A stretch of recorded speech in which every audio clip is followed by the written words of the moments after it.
I've got in front of me some press coverage that refers to it as the two bucket system, and given the echoes that name has in South African society and history, I think POTS works better. But please go ahead. How do the two POTS work?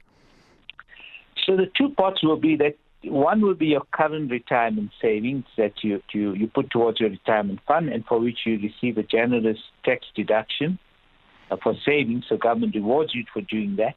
And the other would be a pot that would say, in addition to what you're saving now, put in another 1, 2, or 3% of your salary, and after it grows for a few years, that you can access it, say, within 3, 4, 5 years. Okay, we haven't worked out the exact mechanism. So you know that you're saving for the short term, and you're saving a bit more, and it will be more accessible to you when you need it. Well, the issue, of course, is many people who phone, they want to almost withdraw their money immediately. And yes, that will cause a huge flood. There'll be liquidity problems. And frankly, many of us, John, I can talk for myself, will not save unless we, in a sense, forced to do so or nudged to do so, okay? So, for example, if you work in a standard job like me where you have one employer, you have a salary deduction, it goes towards your pension and towards your medical aid. And people forget about those funds, and by the time you retire, hopefully it's grown.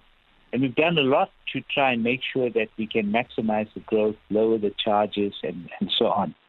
But we also want to widen coverage. A lot of people don't actually do that. yes, Because the nature of employment has changed, obviously.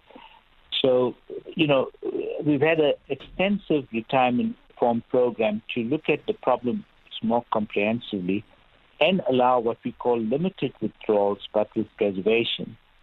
And in the short term, to the yes, extent that there'll be withdrawals, we're looking at when people have some difficulties, that they've not just where they've lost their jobs, but where, say, they've taken a big reduction in income, that they can have some temporary relief from their own fund, but not to the point where they take everything out. It could be very limited to help them along until they can sort of improve their situation. News, Experts, analysis, where things stand what you need to know. Drive home with John Perlman on 702.